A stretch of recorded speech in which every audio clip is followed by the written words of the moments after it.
Welcome to this Law Society Recharge webinar on confidence building. Today you'll hear from Husnara Begum, who will discuss techniques to rebuild confidence. And one of our Back to Law ambassadors, Camilla Bindra-Jones, will share her personal journey back to law and how she regained her confidence during her job search. Before we get started, I'd like to remind you that the Law Society's Career Service is here to support you throughout your career. We have products and services that provide support from pre-qualification right through to supporting you at all stages of your career as a solicitor. Amongst other things, we offer one-to-one advice via our free career clinics, which are led by qualified legal career coaches. On the website, you'll find career guidance and further information on our services, or you can always email us at careers@lawsociety.org.uk. And a little bit of housekeeping. We'd encourage you to actively participate in today's session by asking questions. Please raise your hand via the icon at the top of your screen if you wish to ask a question. When selected, please unmute your microphone. To avoid interference with everyone, please ensure that mics are on mute if you are not speaking. If you would prefer, there is also the option to type questions in the chat box. If you have any technical issues, please post these in the chat box and one of our team will respond. I hope you find today's session useful. Please note it will be recorded, so if you do share your webcam, it may appear on the recording. I will now hand over to Husnara. Thank you very much, Rita, for the introduction. So let me start by telling you a little bit about myself. I'm going to start with a story, actually. So as you'll see from the slide, I've changed careers 3 times. And the first career I had was as a lawyer. I trained at a city law firm. But prior to that, I did have massive issues with confidence. And the reason for that is because I have vivid memories of doing some work experience at the local private prosecution service in Luton, which is where I grew up. And someone actually said to me, "How can you be a lawyer? You're disabled. It's going to be too competitive. You won't you're going to really struggle, etc., etc." And obviously I was shocked that someone would come up with something so negative, but it could have easily made me think maybe there's some truth in that, and made me rethink my sort of career goals and plans. But I decided that, who are they to tell me what to do and what I can't do? And I chose to ignore that. Okay. And it took me a while to sort of shake it off and to regain that confidence to enable me to plough forward with my plans to study law at university. So that was my first experience of not necessarily a knockback, but certainly doubts that crept in. Prior to that, I was pretty fearless and I felt that I could conquer anything. So the first thing I wanted to say, I guess, with my own story is that our confidence levels can fluctuate, and a lot of it is to do with the circumstances or situations we find ourselves in. And the reason why Rita and I wanted to host this session is because one of the areas where confidence levels can be massively affected is in the context of job search techniques, whether that's caused by your own self-doubt as to whether you can do this, or because you've had that dreaded rejection email saying that you've been unsuccessful. So it will come in waves, and I think it does rear its ugly head quite often in the context of looking for a job or returning to work after a break. A bit more about me. So as I said, I started law, career as a lawyer, and then at 3 years PQE, I decided to quit and changed to journalism, and joined the Lawyer magazine, where I spent nearly 10 years, and had a focus on all things careers related. More recently, I've worked as a recruiter, and now I have what I would describe, I guess, as a portfolio career, and working on all sorts of assignments. But one common theme is that it's all related to either careers or skills training. On the careers related front, I offer outplacement support to lawyers who have either been made redundant or final seat trainees who have missed out on internal and cubist roles.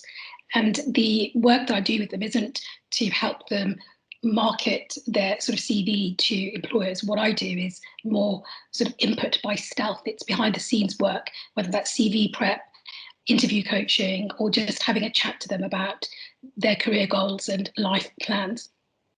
I also have a website, which is cheaplittlecareers.com, where you're able to find lots of free resources, all written for lawyers from entry level through to partnership.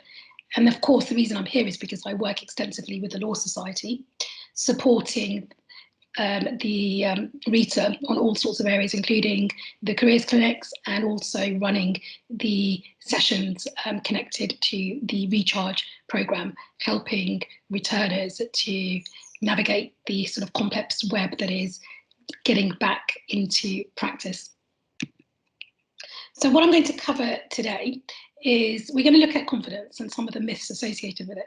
Because what's quite interesting is that when people say to me they lack confidence, some of that comes on the back of them being skeptical about whether it's even a good thing to be confident. Okay, one of the key reasons why people lack confidence is often connected to that little voice in your head telling you that you can't do something, rather than looking at it as I can, but I'm not doing it, or I won't do it. Okay, and then of course, how do you sell yourself confidently? Because if you are in the process of applying for a job or have an interview lined up, then to be able to strike that fine balance of coming across as someone who is confident and who's going to be a good addition to the team versus someone who is cocky or arrogant. So I don't know what's happened there. There you go.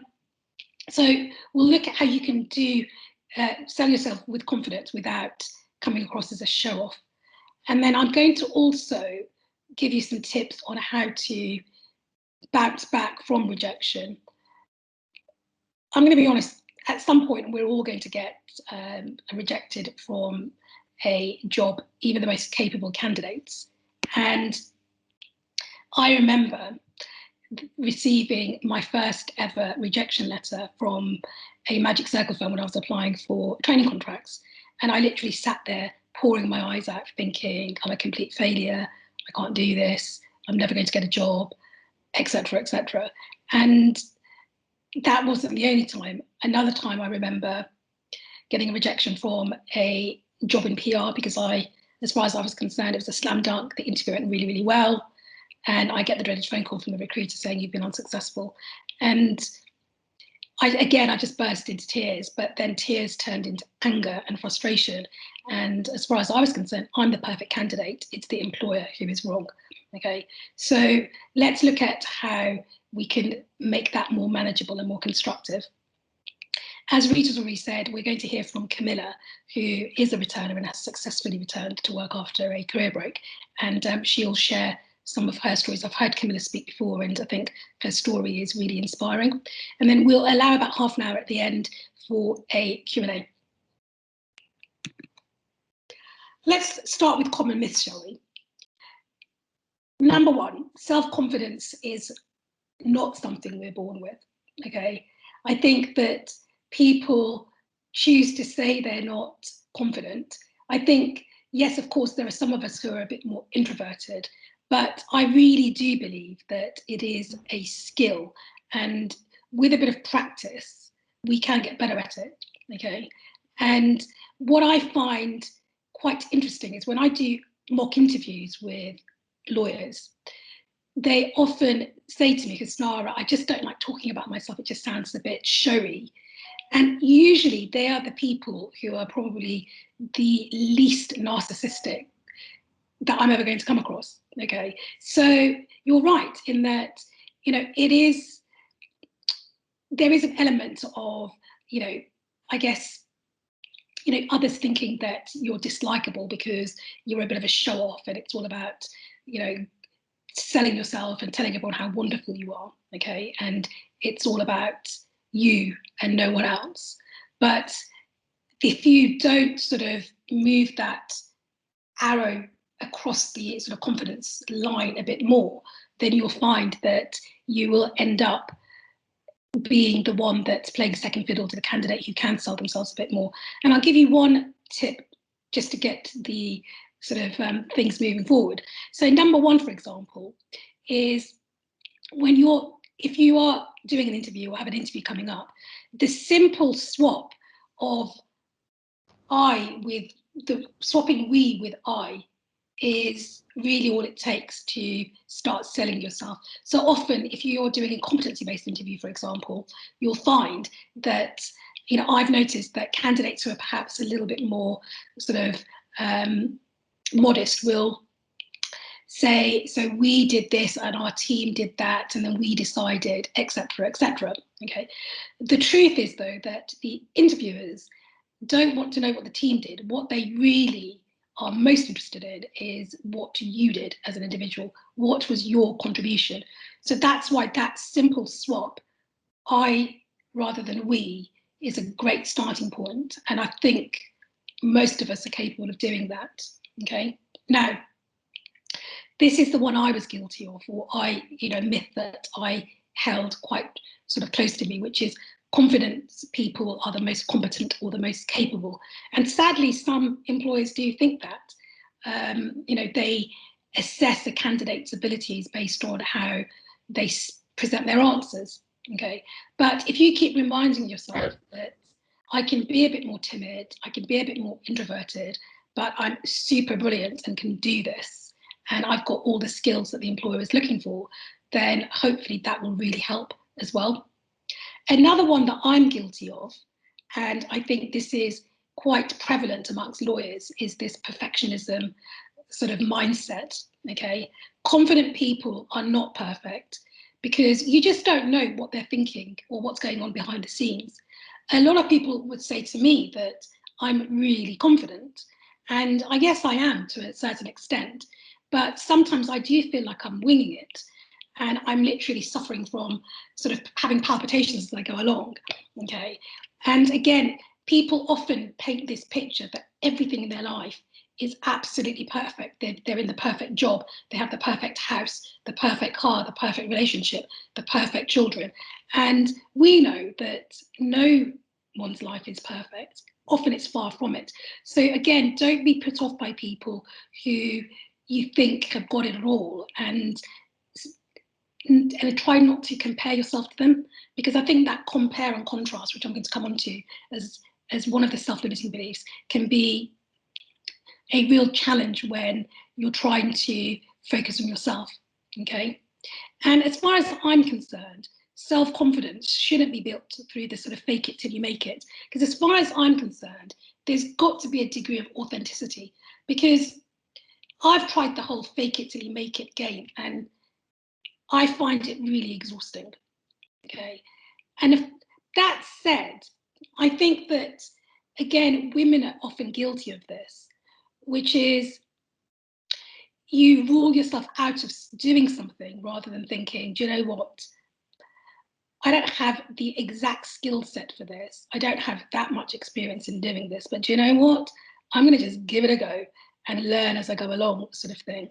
And so try not to read job descriptions by the letter, because I think that if you try to look for jobs that you're going to apply for that are going to be that perfect match, then you're going to struggle, because there may be that you can do a degree of embellishment. Obviously, I'm not encouraging you to lie, but there is an element of, if you can bring in some examples and use a few more buzzwords, then there is an element of fakery involved in sort of putting a CV together, or even when selling yourself during an interview situation. But what I'm saying, I guess, is that trying to do this long term isn't going to work. There are situations where it's more appropriate than others. The main thing is to focus on your strengths rather than trying to pretend to be someone else. Now, as part of my prep for putting this webinar together, I read this great book, and the author is going to kill me because I can't remember who she is, but she has got this book which is called The Confidence Coach, which I bought in John Lewis, in case you're wondering, and it's a little pink book. I might go and grab it from my office in a second. But what she did was she broke down confidence into 3 components, which I thought really nicely summed it up.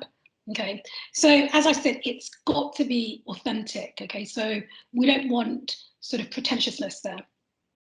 And the competence that she the components you referred to were feeling, attitude, and action. So it's that self-assurance and having that trust in your own abilities and the courage and the competence to really go forth and conquer. Okay. It's the attitude that you have faith in yourself, okay, and that you can rely on yourselves. A lot of people that I work with as a careers consultant want quick fixes, or they come to me for that magic wand, okay? And there's usually quite a lot of the inertia has kicked in, the motivation levels have dropped.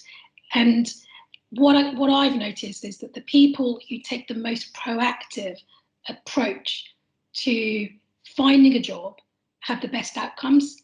And for me, it really is about attitude, because if you adopt the mindset that you can do this and that you want to do this, then I think that will really, really help. And I'm going to look at affirmative statements and affirmation statements later, and that ties in really nicely with attitude. Then the third one is having a go, okay? Stepping out of your comfort zone and trying something that you perhaps haven't tried before, and that will push you just that little bit further. Because if you continue doing the same thing every day, then you're going to get the same outcome. And do it gradually, baby steps, okay? And another thing that she highlighted in this book is thinking of self-confidence as an action, okay, that it's a verb, okay? So, and I thought that was really clever, because rather than saying that I have the confidence, that I'm a confident person, if you focus on your strengths and your behaviors and what you do around people and your achievements and attainments, then you'll find that in its own right will make you feel more confident, that come across more confident. Because I wonder, when people describe me as being confident, whether that's what they really mean, or what they really mean is Husnara really knows her stuff when it comes to all things careers related for lawyers. And can you see how the two things can get quite blurred? Now, be honest with yourselves. How many of you actively go and seek out feedback? I didn't, because I used to hate the idea of anything negative said about me. Whereas now, I do go and do it. So I guess that ties into my second bullet point about the action bullet point about trying something different or unfamiliar. So for me, stepping out of my comfort zone involved proactively seeking feedback and doing something with it, okay, and not having a sort of extreme reaction to feedback if it hasn't gone my way.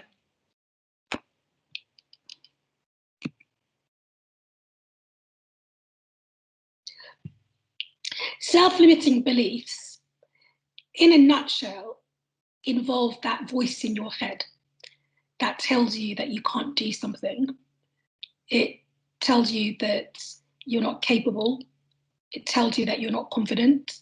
It tells you that you're going to get it wrong. And they're essentially assumptions that we make about what might happen if we did something, okay, or how someone might react to us. And often there's absolutely no truth in what we're thinking, okay? And how do they come about? Why do we do this? They can be a result of, whether we're male or female, the generation that we grew up in, our ethnic or religious background, cultural upbringing, education, our job titles or professional status, political persuasion, and even where we live, okay? And I think that there is no proven theory on this. This is just my own sort of guesswork, is that they tie in very, very nicely with unconscious bias, okay? So unconscious bias, as those of you familiar will know, is where we essentially, our brain is an autopilot and we jump to conclusions about what someone might be like based on how well spoken they are, or based on their skin color, or because they've got a tattoo, or because they're disabled, okay? And these are automatic processes that we're doing it and not even aware of it. And I guess in some regards, self-limiting beliefs are the same, in that these are thought patterns that happen almost sort of automatically without us having to put too much thought into it. And unless you're aware of this happening, then it's really difficult to rein them in, okay? And why is it important to do that? Because if we predict the outcome of a conversation, then frankly, it might stop us from having the conversation in the first place. So for example, imagine you've just got a job offer, and what you want to do now is talk to the employer about flexible working arrangements. If you think that the employer is going to just say, no, that's not possible, sorry, then it may result in you not actually having a conversation. And this goes back to what I said in my previous slide about doing something you feel uncomfortable with, okay, and having that conversation. So pausing, thinking, okay, let me have the conversation and see what happens, rather than trying to predict what's going to happen. So self-limiting beliefs can manifest themselves in quite a few different ways, but they're usually categorized as follows, okay? So the first one is catastrophizing. So imagine you've got a job interview coming up, and for once you've been invited to the interview in person, okay? And you arrive at the train station and there's an announcement that your train has been cancelled, okay? I know that if that were me, the first thing I'd think is, I'm going to miss the interview, I won't get the job, okay? And that's it, I'm never going to get a job. So it just spirals out of control, okay? And that obviously overlaps with crystal ball gazing, because what I'm doing is, without even listening to the follow-up announcement, which will say that the train is going to be, there's another train coming, it's going to be diverted, but if I do a rough calculation, I can still get to my interview on time, okay? So what I'm doing is predicting the outcome based on inaccurate information, conclusions that I've reached which have absolutely no merit or grounds for, to believe them in. The mind reading, of course, is when you're trying to predict the outcome of a conversation, okay? And this often happens when we're about to have a difficult conversation, okay? And again, it's about catching that thought, thinking, no, Husnara, stop. I'm predicting the outcome. Now, mental filter or confirmation bias is, and this is a really tricky one, and I think it's really important to nip this in the bud, because if you go around telling yourself, I can't get a job because I've been away from practice for the past 15 years, what confirmation bias does essentially is, what you'll do is keep looking for clues or information, which might not even be true, that confirms a conclusion you've already reached, okay? And that will obviously feed to your insecurities and will make you feel less confident. So have a think about, when you see a piece of information, again, ask yourself, am I seeing this because this is what I'm looking out for? And, or is there another way of looking at this? Okay. Now, another one that I see so much in my career coaching conversations is the all or nothing, or the black and white thinking approach. And what that essentially means is, if the job doesn't sound perfect, then I'm not going to apply for it. It's about oversimplifying a situation. Okay. What's really interesting in all the consulting work that I've done, I've supported, hundreds of lawyers in the past few years as a careers consultant, and a significant number of them have ended up accepting job offers for roles that they weren't even going to put themselves forward for. Because what they do, again, is they sort of simplify the situation, they rule things out because of a throwaway remark someone mentioned to them ages ago saying, you can't possibly work for that firm, they're really horrible, okay? So overgeneralizing and exaggerating, again, similar to catastrophizing. Then the compare and despair one is really what I mentioned earlier about thinking everyone else around you is more talented or better, and then really writing yourself off or talking yourself down and saying, I can't do this, I'm not good enough, sort of thing. okay?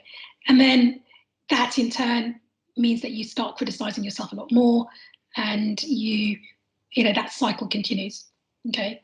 The should have, would have, could have, you know, as far as I'm concerned, I now live my life, and I think more so since the pandemic, is I don't want to have any regrets. So I'm going to give it a go. And I ask myself, what's the worst that's going to happen? And then finally, so judging. So less relevant to you looking for a job, but it could be, you know, again, combined with the sort of comparing and despairing. So how do you come around or work your way around these beliefs? Firstly, I think for me, it was really useful to know what they are, okay? And we can't fully control them. It's a bit like anxiety and worry, in that, you know, these are thoughts that come up sometimes when we least expect them to, and they will hover in the back of our minds, okay? So catch yourself when you're having one of those thoughts, acknowledge it rather than trying to bury it under the sand, because that's quite exhausting. And then these are quite useful questions to ask yourselves when you're trying to process the thoughts. And the one that I think is the most important is the fact versus fiction. Okay, so many lawyers I've worked with will try to base decisions on fiction. Okay, so they'll rule out applying for a job because someone told them that the culture there wasn't great, and the person who told them hasn't even worked at the firm. Okay, and you'll find that when you're seeking careers advice from people in your network, that people will often make throwaway remarks about their own personal experiences. And it's interesting that you could take it as fact, but often it really is just an opinion. So that's why when you're gathering information on whether a firm is right for you or whether a role is suitable and so on, it's really important to ask yourself, is this a fact? What evidence have I got in front of me to confirm what I'm thinking? And it really is as simple as that. So, for example, if you have the question, let's say, for example, your current thought is, I can't get a job, okay, because I've had a really long career break. So the next thing to ask yourself is, what evidence is there to support that? And then the next bullet point is, what are the alternative ways to interpret your situation? Okay, and so that means focusing more on your strengths, for example. Okay, the other one that I really like is the, what would I do if I can't fail? And then the other one is, of course, preparing for the worst and hoping that it won't happen. Other ones that I've listed, I won't go through each one because they're pretty self-explanatory, is, you know, are you putting your needs first? Are you being fair to yourself? And my favorite is, if a friend were in the same situation, what would I say to them? And it really is, you know, so effective in resetting what that thought pattern is. Okay, and there are some questions that you just simply can't answer, and if that's the case, just label it as that and then move on, or try to move on.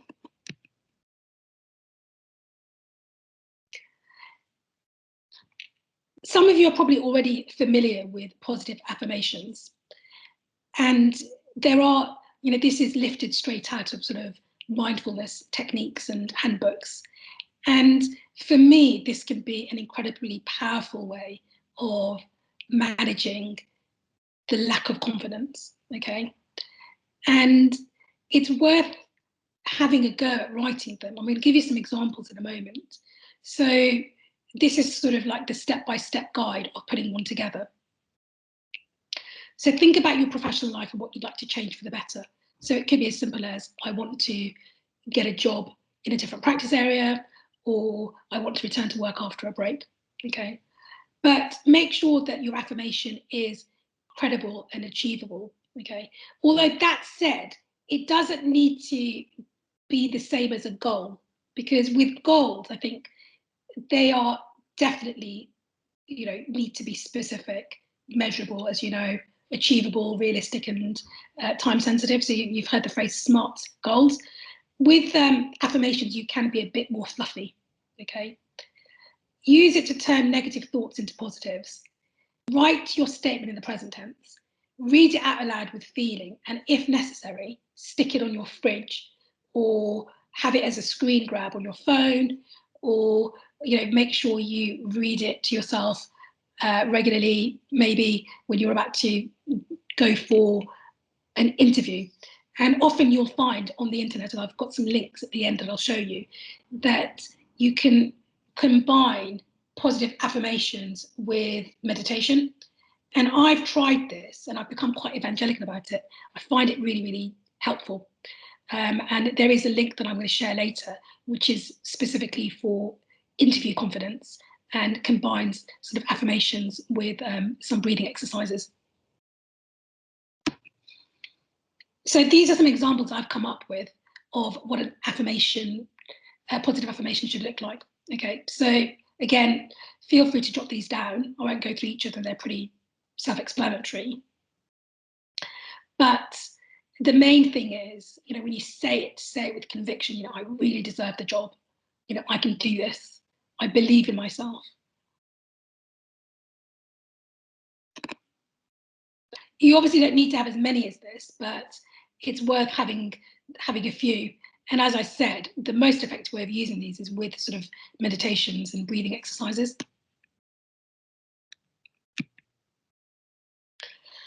So let's move on to selling yourself with confidence. Okay, this is so vitally important when navigating the jobs market. Okay, because no one else is going to do this selling for you. Because even the first interaction you have with a recruitment consultant, you need to be presenting the best version of yourself. Okay, because that recruiter will not have your back unless you wow them and display those star candidate qualities that candidates should have when you need to impress a recruiter. Okay, so firstly, it's got to start with you and have a conversation with yourself. Believe in yourself, refer to those affirmation statements, and think that that you're a capable candidate, and focus on what you have to offer. And for those of you who are familiar with this series of webinars, you may have either listened to or come across the skills audit webinar. That's worth doing, because you'll find that the exercise of listing your strengths and experiences can be really therapeutic and make you feel so much more confident about your abilities as a candidate. Okay, and feel free to recognize them and be proud of them. Okay, all of us have strengths. We're all of us have individual stories that we can share that will wow an employer. Don't be worried to copy or sort of not emulate 100% what other people are doing around you, but use others' successes as inspiration. I am a sort of avid user of LinkedIn, and I know this sounds a bit tragic, but I really like it. I'm always into these sort of inspirational quotes that people post on LinkedIn, and I do take time out to read them, and I find they can be just the sort of tonic that I need to spur me on that particular day. As I said, that we all have unique stories, and that can be your biggest asset. But you do need to practice telling the story, okay, effectively, because I've known loads of people with really interesting backgrounds, but when they tell me their story, I'm kind of feeling a bit sort of like, oh, surely you can do better than that. So what's quite interesting is that when I'm chatting to someone and they tell me about themselves, as if we're just having a conversation, they do a brilliant job of telling me about their backgrounds, their experiences, skills, etc. But then when I dip into the sort of practice interview mode, then they go into that, I'm going to just reel off what's on my CV. Okay.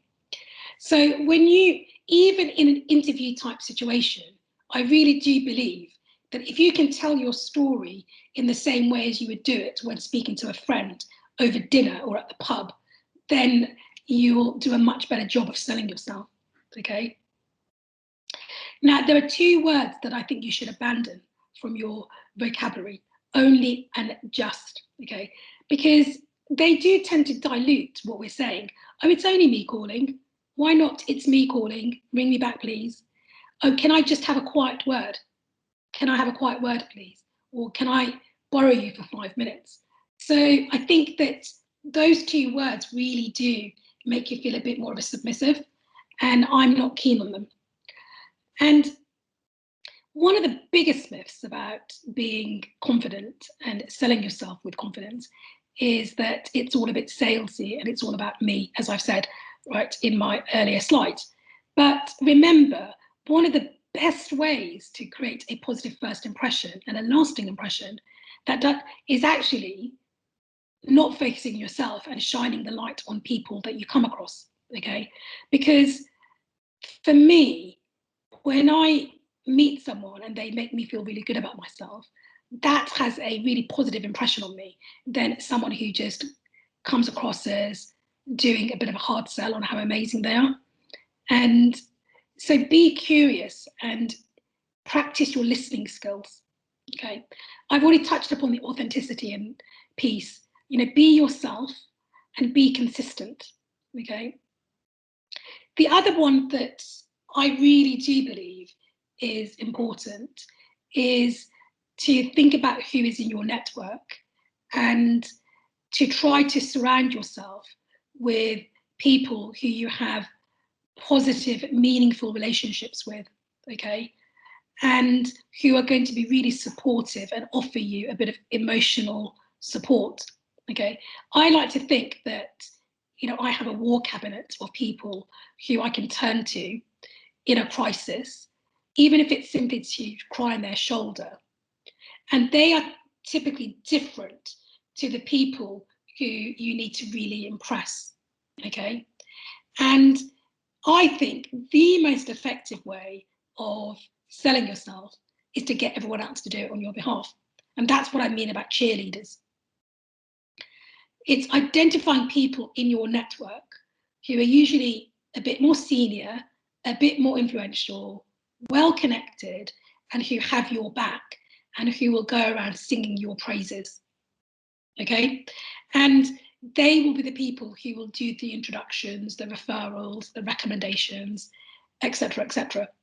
And that means they've done the legwork, and then you can just focus on just being a great person. Okay. But doing it on your own can be quite exhausting. And I think that for me, it's really important to have that support network around you, because looking for a job can be a bit like a roller coaster. And as I said to you at the beginning of the presentation, the level of confidence you have in your ability to do this will fluctuate, and it is dependent on how well your job search is going, and you will have a couple of wobbles along the way. So to have someone to turn to help you pick up where you've left it is fantastic. Okay. The other thing, though, when you have your network, is be mindful of people you surround yourself with who are perhaps overly optimistic. You've, I'm sure, heard of the story, The Emperor's New Clothes. Okay. What you don't want to do is to get people who mislead you into thinking how easy this is going to be, because there's that fine balance to be drawn between people who are championing you and spurring you along and saying you can do this, you've got this, Husnara, you're brilliant, and then people who are just over egging it, and to the point where you're trying to, you know, pursue unicorns that are going to be unrealistic. Because one thing I've learned about job search techniques and about life more generally is that successful people tend to be flexible. And I'll give you an example, completely unrelated to finding a job, but 2 years ago, I decided that I was going to try to do more swimming, okay, because I can't swim. And I felt that it would be the best form of exercise for someone with quite severe arthritis. And I was absolutely determined that that was going to be my only form of exercise. Of course, the pandemic struck and everything got shut down, and I've been shielding. So I'm not going to go swimming anytime soon. And I could have just started sulking, thinking, well, that's just rubbish. I'm never going to be able to swim. Instead, what I've done is adopted a more sort of solution-focused, flexible approach. And I've experimented with other forms of exercise, and I've been pleasantly surprised. So I'm now doing Tai Chi instead, and I've not got into a swimming pool for over 2 years. And I could be resentful, angry, frustrated. Instead, I'm just thinking, I've got an alternative. And the same applies with jobs, in that if you're just too focused on that one job in that one location doing that one thing, then you may find that your job search hits a bit of a roadblock. Having that flexibility will, I think, enable you to gain more ground more quickly. I said I was going to talk about bouncing back from rejection, and I've had quite a fair few, as have pretty much all the lawyers I've worked with, okay? And it is really, you know, it's almost like dealing with mourning, in that you deny it, you blame everyone else, you try to reason with everyone as to why this has happened. And it's quite an emotive sort of reaction, which is completely natural, especially if it was a job that you'd applied for, you know, feeling really confident that you can do this, and you felt that you were a great candidate for it, and that you even had a good interview, okay? First and foremost, try not to take it personally. Fundamentally, you know, employers are businesses, unless of course they work in the not-for-profit sector, and sometimes it really is just a hair's breadth that separates you from the candidate who got the job. So yes, of course, you know, if you want to cry, do it. Sometimes I find that that's the most therapeutic thing I can do. Get it off my chest, have a good old cry, have a good old moan, etc., etc. But it's important to then step away and to really get as much feedback as possible. Frustratingly, you'll find that when it comes to feedback at application stage, it's pretty non-existent. And then even after interviews, you'll find that it can be quite generic and not massively helpful. That is why it's really important to do a bit of self-reflection and to feedback on yourself.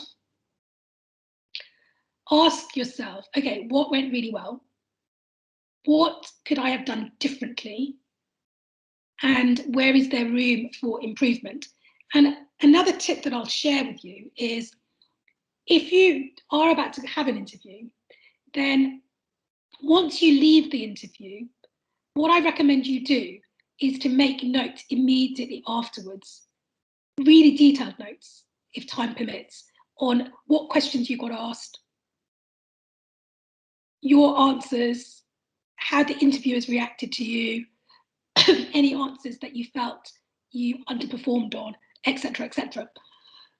And the reason for that is because you'll find that by the time you find out the outcome of the interview, you'll have forgotten most of the questions that were asked, etc., etc. And the reason those notes will help you is because a lot of interviews for lawyer positions are quite formulaic. They're quite predictable, and often the same stuff comes up. So what you should do is use every unsuccessful interview, or indeed unsuccessful application, to up your game by using it as a learning experience. So for example, if the rejection was on the back of an application, perhaps show someone else your application and think, just to do some diagnostics on it. Because you may find that the application, the job that you applied for was a really good fit for you, but the drafting of your application wasn't great, or the drafting of your CV.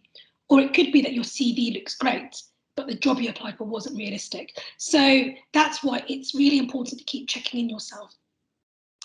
Now, the other one is, you know, have you ever done a 360-degree appraisal? That means getting feedback from other people as well, who aren't necessarily involved in the job that you applied for, because they may be able to give you a bit more insight into potential areas where you could take remedial steps to up your game. And it is really important to take those remedial steps, because if you keep going down using the same process or the same approach, then you'll get the same response. So make relevant tweaks to your answers, perhaps try a different recruitment agency, combine agencies with direct applications, etc., and experiment. And if something's working, then that's what you should be doing more of. And if something isn't working, ask yourself, what's the reason for that? What can I be doing that's different? And as I said, be realistic, flexible, and manage your own expectations. And I wanted to end, before I get Camilla to come and talk about herself, with, I think Emma Raducanu, my new heroine. I think, frankly, her story just speaks to all of us this afternoon. After sort of, bailing out of Wimbledon with breathing difficulties, having John McEnroe saying that it was just a bit too big for her in terms of the stage, and she had that inner belief to do it. And I love the fact that she says, she did it day by day. And, as far as I'm concerned, that's how sometimes applying for a job feels like, that it's about taking baby steps. Think of it as the different qualification rounds that Emma had to go through. And you may find, for example, that the first job you get as a returner is a bridge to something bigger and better. And that's what Wimbledon was. It was that bridge. And it wasn't successful, but then she persevered, and look where she is now. So that's me. So let me just switch the slides off, and then I'll introduce Camilla. So slides are off. Camilla, do you want to turn your camera and sound on and then introduce yourself?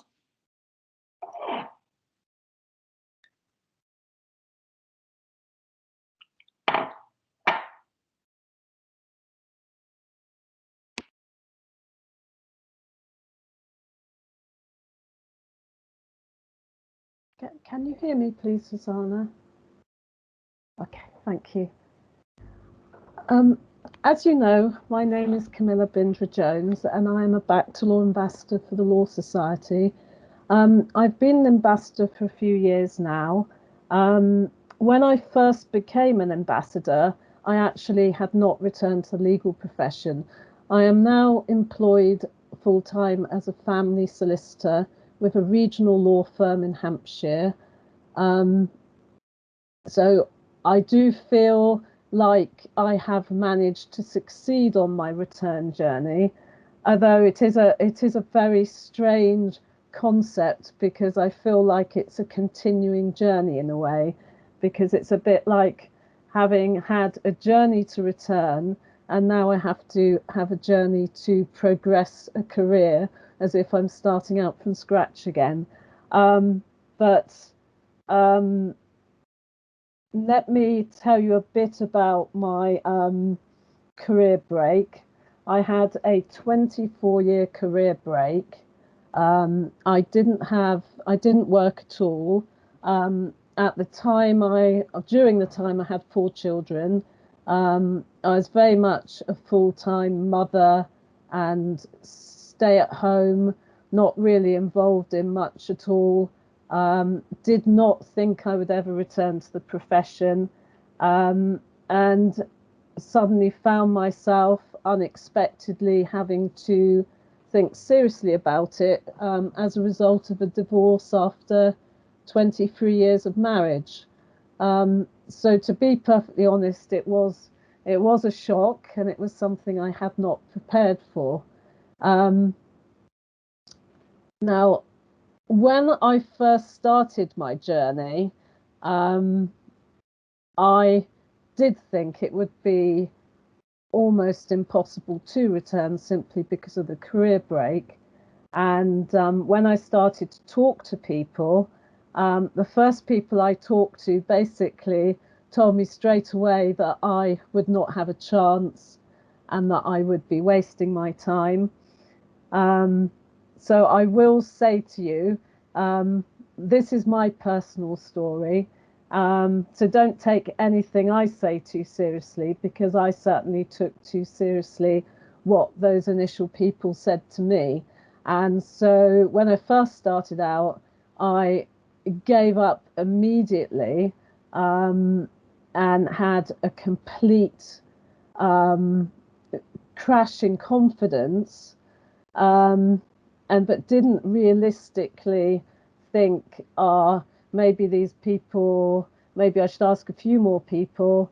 And then instead of looking at the issue of confidence and being able to see that, address that issue, I just blamed other people, the marketplace, and said people don't want people to work for them who've had career breaks.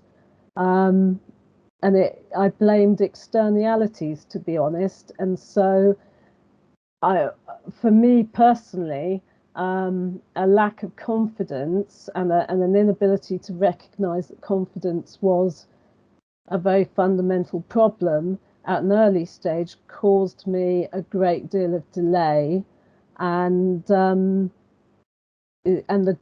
journey I went on to actually grapple with that was actually quite a painful one, to be honest, initially. So I have to say, if you think you have a confidence issue, I think it's important to address it as early as you can and to be realistic about it. And what I learnt was that it was easy to blame the marketplace. It was easy to make excuses rather than looking at myself and taking responsibilities for myself. And equally, again, when I was asked by the Law Society to be a Back to Law ambassador, again, that was difficult for me, because I didn't feel that I was appropriate to do that role, because I didn't actually have any paid role within the legal profession. So once again, that I was really forced to think about confidence, and then I had that it was my only it was the only way that I could really give myself some kind of feeling of personal status at that time. So I decided to say yes, but almost immediately having to take my photograph for the Law Society website sent me undercover for about 4 weeks. So it for me personally, it was extremely difficult, and then to have to talk about my journey was difficult, particularly before I'd actually returned to the profession.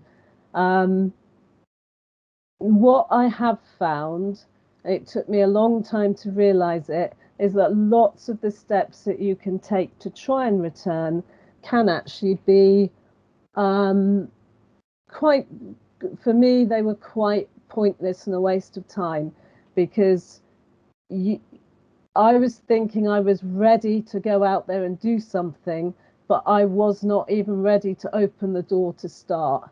And that, having an honest conversation with myself, actually took me more than months. It probably took me years.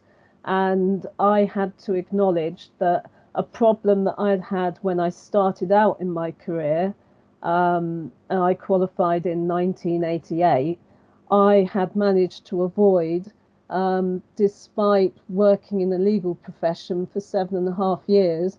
I'd managed to not wrestle with a fundamental problem from childhood, which was a lack of confidence. And so, as part of this honest conversation, I had to figure out what I needed to do about it. And to actually be able to do something about it, I had to figure out what to work on. but then when you do that as well, you start to think, what do I actually have to offer? What value do I offer other people? And that leads as well into thinking, it crosses over with thinking about what you would actually offer in terms of work, what value you would add.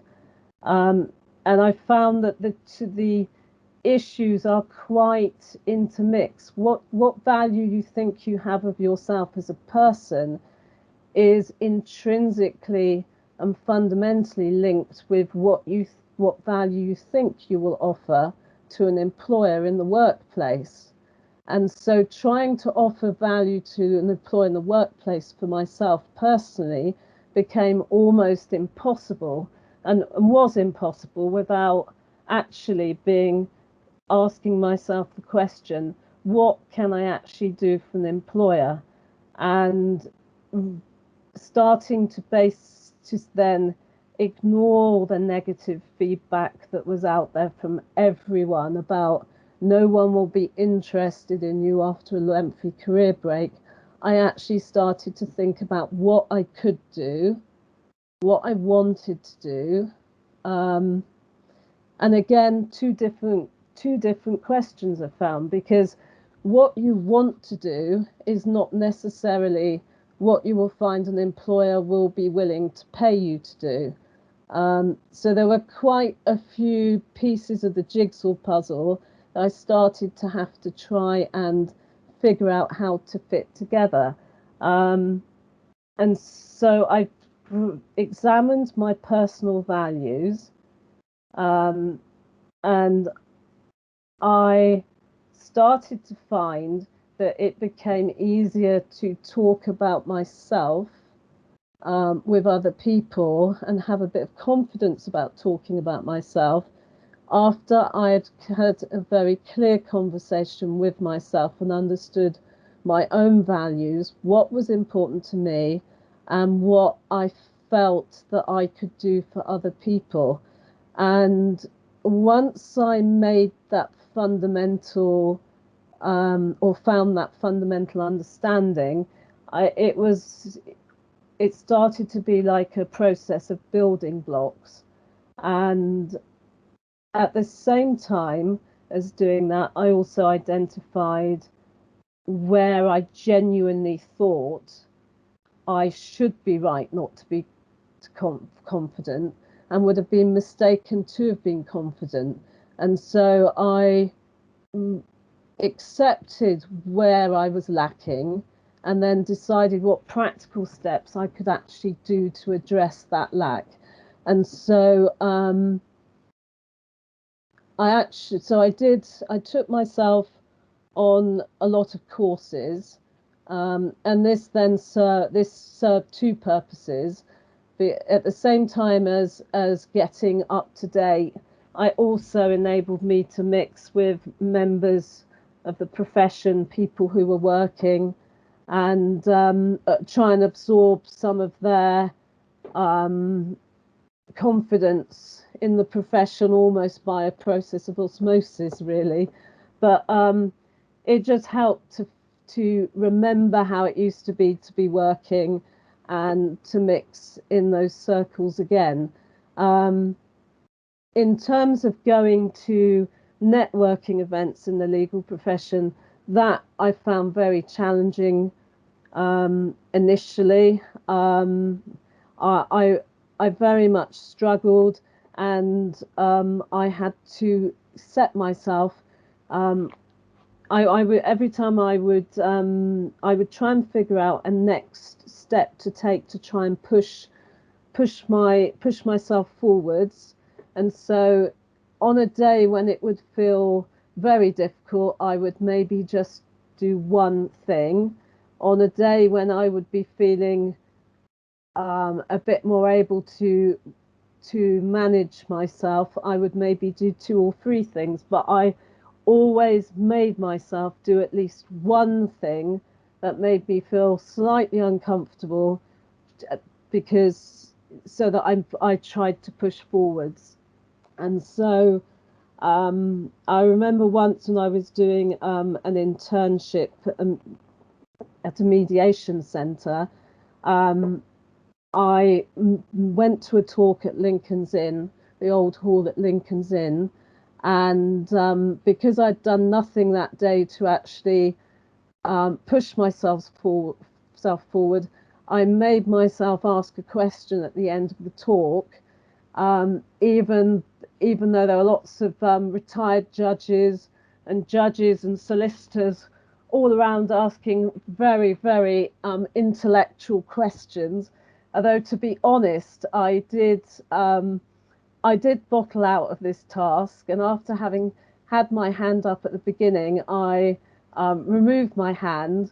But the chair lady was, I didn't realise it then, but I learnt later she was a judge in the Chancery Division, and her finger came out and she pointed very deliberately with her finger, and she said, "You over there with the glasses, you had a question."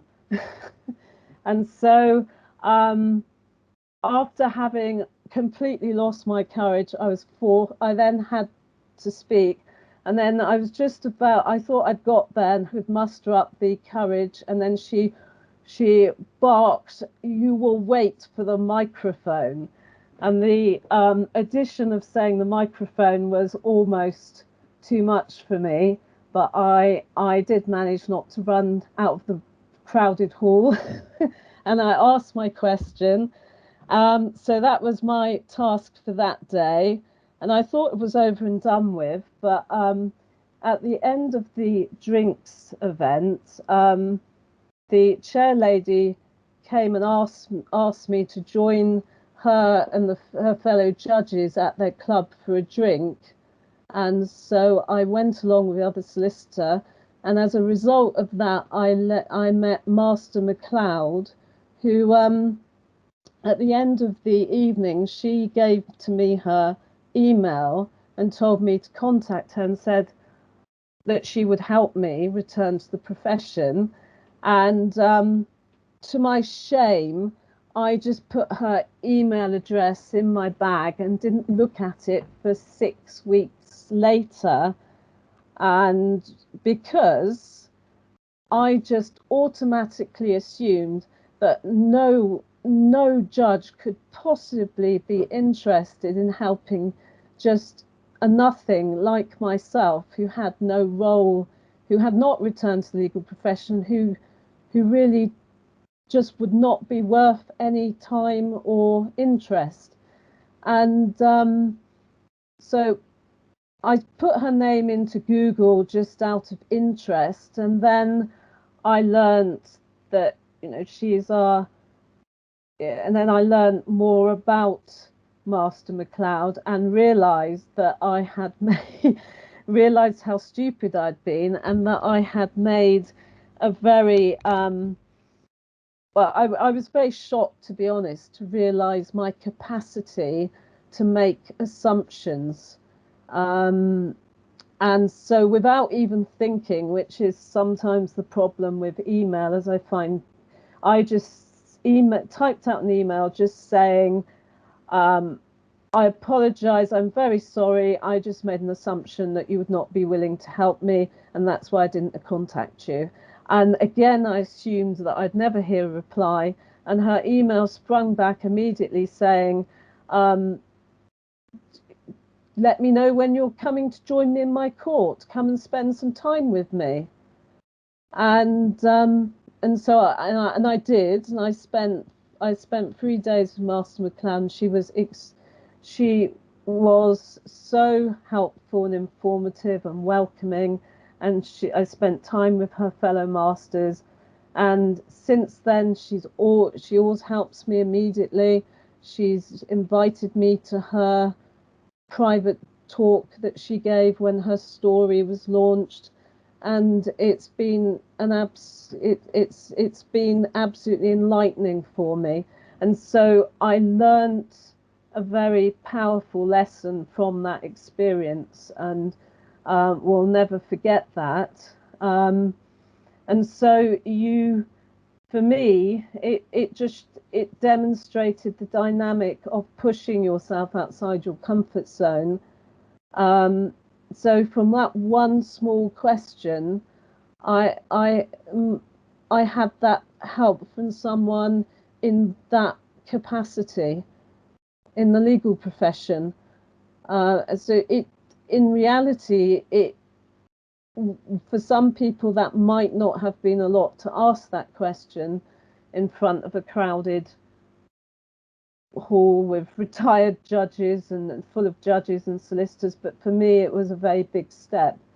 But in reality, it was not a great deal that I had to do to get an enormous reaction. And so I learnt to be a lot more flexible, to be more open, to be more inquiring.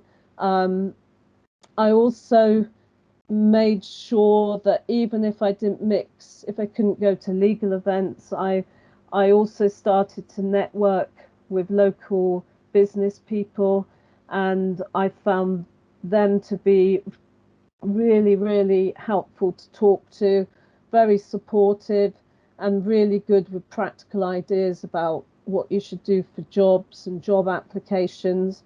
And that was a good way as well to just talk about what you can offer and what you're hoping to do in business terms. I also found a lot of support from the Interlaw Diversity Forum, and I went along to their initial meeting simply to, it was actually to gain understanding around surrogacy and those issues. But I also met a lot of people who've become very good friends, and through talking and getting to know them and joining their group, I was also invited to the parliamentary launch party for the Purple Rain podcast, which was a very fun event with lots of champagne and scone and cream and jam. So it showed me that you just do not know. Once you start talking to people and getting rid of your assumptions and being a lot more open, and for leaving your confidence, trying to not think about your confidence issue, you can unleash lots of opportunities and possibilities. So in conclusion, I would say that confidence for me is something that has been a problem for me since childhood. I think it will probably always be a problem. But what I have learned from my return journey is that you can't afford to push it under the mat. It's a lot more comfortable to live with the issue, working on the issue, because you can find that it can become a lot more pleasant to start working with it rather than resisting it. And once you have it out in the open, you continually work on your weaknesses, it will enable you to naturally be a lot more confident, because you will be aware of where you lack, but you'll also be aware of the positives and the value that you can add. And you do need it, to be honest, because it is hard. It's very hard, the return journey. I'm not going to say it's been easy for me. It hasn't been. And the longer career break that you have had, it is a lot more difficult. And so because of the problem of assumptions, there will be many out there who will assume that you will not necessarily have value to add. They will assume that you have forgotten what maybe a lot of the things about the working world. There will be assumptions that you are out of date, that you're not flexible enough, and that you will not fit into the workplace. So you have to accept, in a way, that you have to help those who are going to employ you, you have to make it easier for them. And so you need to appear that you have a reasonable level of confidence and that you understand the score. So you need to be able to be very positive about the steps you've taken, and you need to make it seem very okay for someone to have the confidence to employ you, because it's an act of trust, and so you cannot ask an employer to do you too many favors as a returner. You have to really explain to them why they should employ you, and to do that you need to come across as having done your homework and not and have done sufficient housekeeping to make sure that when you go into their organisation that you will just fit in quite seamlessly and that you will be self-supporting. So I think you may also find that you want some third-party support with confidence. I certainly struggled during lockdown. I had a further dip in confidence, and I then actually had help at that point from a professional coach. So I would say it's not something, if confidence is an issue, you need to keep it constantly under review and just find a mix that works for you, but keep mixing and matching is what I would say probably, and updating your approach and working on it. So anyway, I hope that has been of some help to you all. Thank you. Thank you very much, Camilla. What an inspiring story. And I think you've pretty much covered everything I talked about, but by giving it a bit of a human face, which is fantastic. You've talked about assumptions and self-limiting beliefs, being realistic, having that sort of solution focus where you're presenting to employers what you can offer them rather than going in demanding what they can do for you, which I think is really, really important. So let me just quickly wrap up with a couple more slides before we switch to the Q&A. So what I've got here in a, oh no, hold on.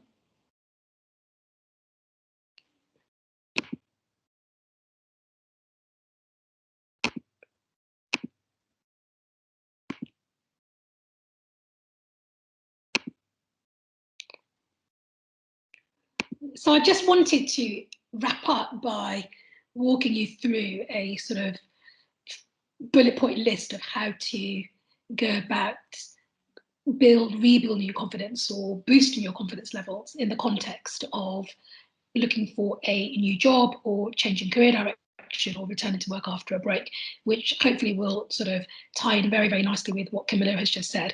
So firstly, adopt that growth mindset. Choose to put yourself in a position to learn. Remember what Camilla said about going to various different courses, which, firstly helps you build your confidence, but also being in that environment where you're with other lawyers is great for immersing yourself in that environment again, and focus on the gaps and how you're going to close the gaps rather than playing that blame game. Okay, have a go at mindfulness. As I said, I'm quite evangelical about it, and do come up with your own affirmation statements. Give yourself permission to step out of your comfort zone, practice. I mean, Camilla, your story about speaking to that judge, putting your hand up and then having a conversation, asking the question and not running away from the microphone is just, awe-inspiring. So practice, have a go, don't worry if you make mistakes, get regular feedback, practice self-reflection, learn from the experiences, make relevant tweaks and repeat until you reach your chosen goal. And as I said, it's baby steps, okay? Give yourself permission to give yourself a pat on the back, celebrate wins, no matter how small, and reward yourself. And be kind to yourself. I think my two biggest takeaways from what Camilla said was, one is that having that conversation with yourself, and that's what this is really all about.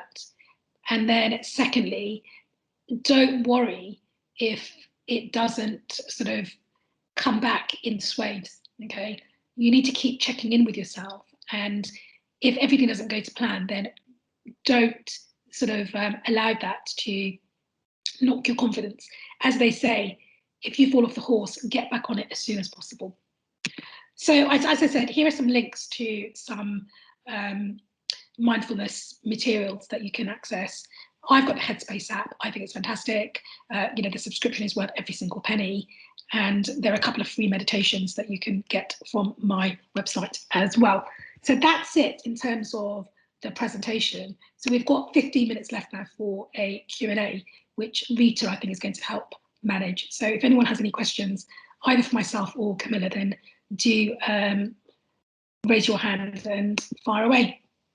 Right, firstly, we've got one about feedback. In a large organisation, if recruitment staff fail to provide feedback or reasons for not providing any, should you escalate to managing staff or should you leave it alone? Well, look, the whole point about feedback is there are two reasons. One is, are you in any way implying that there was discrimination at play? In that case, I do believe, look, I'm not an employment lawyer, but I think that you can actually request to see your interview notes. Okay, but if it's feedback on your interview performance or on your application form, then as frustrating as this may sound, there's really not much you can do to get detailed feedback other than asking.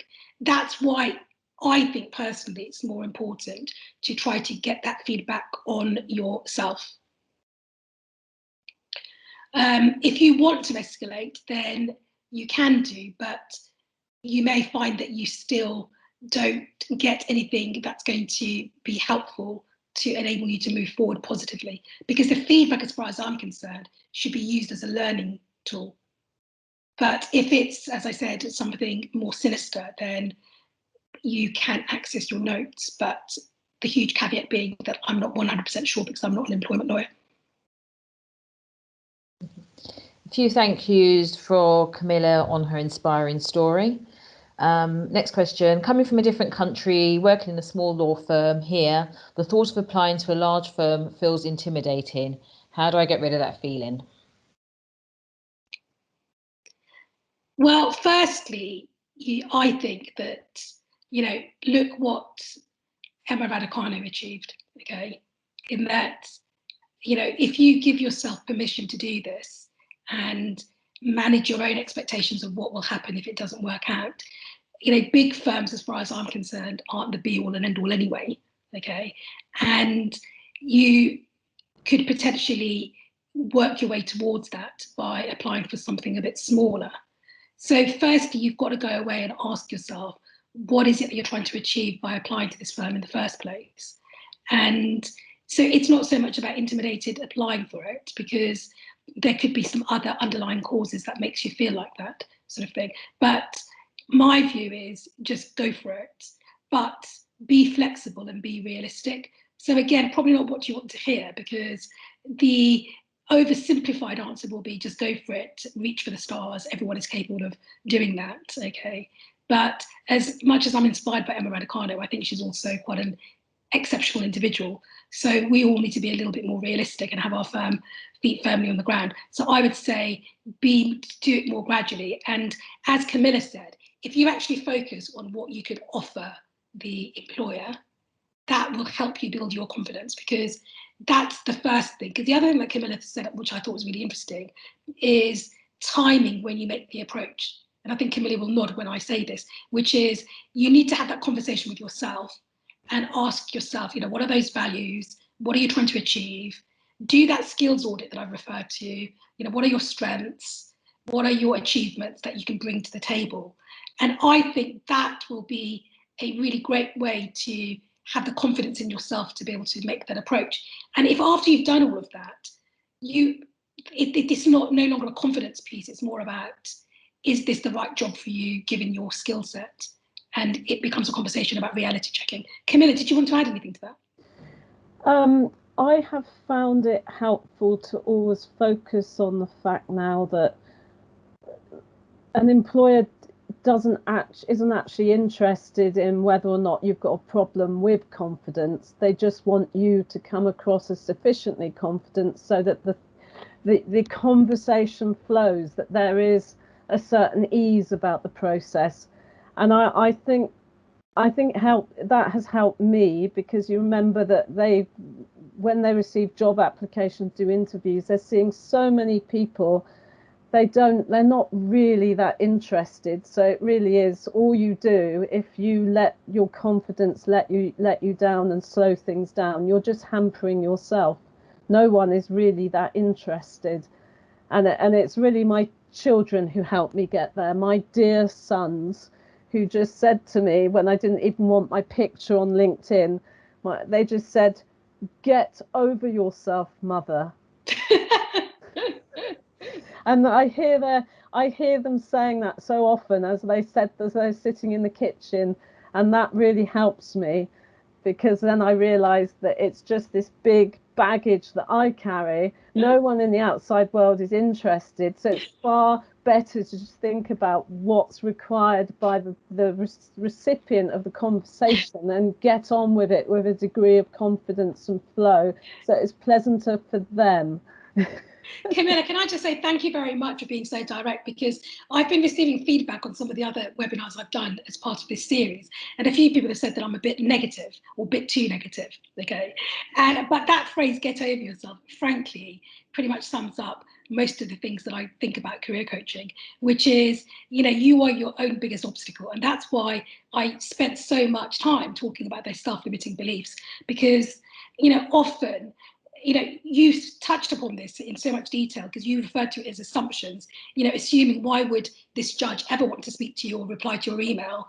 You were predicting the future. Remember what I said about reading minds and predicting the outcome, catastrophizing? All of those self-limiting beliefs were on display when you were going through this journey. So I think that, I don't want to be overly negative, because this is all about helping you rebuild your confidence, but we need to also be realistic and remember what I said about flexibility. Yes, absolutely. All right, another question. Sorry, any specific advice for returning after maternity leave? Can we have a bit more detail on that? I mean, I don't really know how to answer that, I'm afraid, because I think, it depends on how long the gap is, or if you're coming back immediately. If you're coming back immediately, then, I think the rules are you don't even need to say that you've been on maternity leave. So everything that we've talked about applies in terms of being a sort of solution-focused candidate who presents the best version of themselves. Because as Camilla said, that employers aren't going to be interested in whether you're confident or not. They're not going to really care that much about whether you've come back from maternity leave. First and foremost, they're going to care about whether you can do the job. Obviously, the flexible approach conversation or flexible working conversation is something that you might want to consider if you're thinking of coming back part-time, or you want to work remotely, etc., etc. But my overarching advice, without knowing the specifics of your circumstances, is think what you can offer the employer. Would you agree, Camilla? Absolutely. I mean, I have to be honest. In my return journey, I wouldn't say that I certainly have not been particularly successful as a result of interviews, and I have really returned to the profession in a sense through the back door, and that is because I've worked as a locum, and I've then had people who've said they're willing to employ me because they've actually seen my work and my relationship with clients. And so my value and the fact I could do the job was demonstrated to them. And so I would say, if you are, again, if it's a return after a maternity break, it will be a case of just simply explaining clearly what value you can add to that particular role, and why you're the best person to be doing that role. It's really irrelevant that you've had a maternity leave. Can I just add something to that, Camilla? Because you said that you returned via the back door. I think, though, that what you've done firstly, it's remarkable, can I just say? But secondly, it's actually not that unusual for people with what I call sort of non-vanilla CVs to come in via the back door. And if there's one other piece of advice I'd give all of you, whether you're a returner with a long career break or someone coming back from maternity leave, is that you need to deploy your network. Take advantage of it and look at what Camilla did. She went to networking events. She actually got that lucky break by going to an event. And I cannot stress the importance of that. So you may find that your network could potentially be the ear on the ground that you need to help you to unearth leads that you might otherwise miss. The other thing, of course, I would say, because I want this session to be optimistic, is that the jobs market is currently on fire. If I were doing this presentation a year ago, the mood would have been a lot more somber. So I think another takeaway for all of you is that this is actually a brilliant time to return into work because there is a shortage of talent, which is unbelievable. Who'd have thought that? I'd be saying that this time last year, that the recovery would be so rapid. It's not across the board, but certainly when I speak to recruiters, they're very upbeat about the state of the jobs market for lawyers. Right, there isn't another question, but there's a statement that I'd read out that just says, Husnara, you aren't negative, just refreshingly realistic. Thank you very much. Right, we've got well less than 5 minutes if anyone's got any other questions. Right, I've got one that's just come in. I've been a paralegal for 6 years and fear that it will work against me as maybe construed as delaying progress. I'm not sure what the question is. I'll pick up on that. I think that for those of you who aren't aware, you need to make yourself aware of the fact that the route into the profession, for those of you who want to move up to solicitor rank, is being overhauled because of the SQE that's come in earlier this month. And now it's becoming really a lot easier in theory for paralegals to become a qualified solicitor should you choose to go down that route. And I have quite a lot of people in my network who have paralegal for many, many years and have successfully used that experience to progress up to solicitor rank. So again, to me, that statement sounds like a self-limiting belief, because what you're doing is assuming that it will work against you rather than looking at it in a more positive light, which is, I've got 6 years worth of experience that I can bring to the table. Any more questions? Right, any advice for over 50s applying? So anybody over the age of 50 applying? I'll say this, and then Kimberly, you can add something. For me is, and again, can I just say, just get over yourself, right? Age is an attitude. Do you remember what I said in my slides earlier about confidence, that some of it is an attitude? I have people in my network who are doing the GDL in their late 40s. I have people in my network who qualified in their late 40s, early 50s, okay? And it's about being relevant. It's about being current.